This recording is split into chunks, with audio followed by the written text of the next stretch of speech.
Trump एक बार कहते हैं उन्हें हॉर्मूज की जरूरत नहीं। अमेरिका तो सऊदी अरब और रूस दोनों से ज्यादा तेल का उत्पादन कर सकता है। दूसरे पल हॉर्मूज के लिए भयानक धमकी पर उतारू हो जाते हैं। अब ट्रंप ईरान से केवल 20 टैंकरों की इजाजत से भी बेहद खुश नजर आ रहे हैं और कहते हैं कि हमें हॉर्मूज के तेल की जरूरत नहीं है। क्या ट्रंप बेहद प्रेशर में है? क्या इस प्रेशर के अंजाम में युद्ध पर लगाम लगेगी?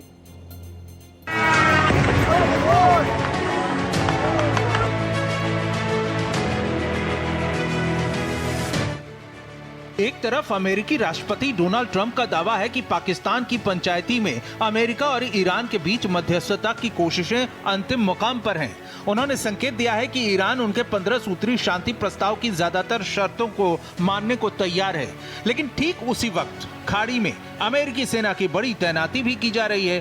ट्रंप के आदेशों के अनुरूप ग्राउंड ऑपरेशन की तैयारी जोरों पर है। यानी ईरान जंग में एक साथ दो नाव पर सवारी करना चाह रहे डोनाल्ड ट्रंप ने कहा है कि वो ईरान का तेल अपने कब्जे में लेना चाहते हैं और साथ ही खार्ग द्वीप पर भी पूरा कंट्रोल कर सकते हैं। ये वही द्वीप है जहां से ईरान का ज्यादातर तेल निर्यात होता है। दरअसल पाकिस्तान के विदेश मंत्री ने कहा था कि उन्होंने अपने क्षेत्रीय समकक्षों के साथ खाड़ी क्षेत्र में युद्ध को जल्दी और हमेशा के लिए खत्म करने के तरीकों पर चर्चा की है।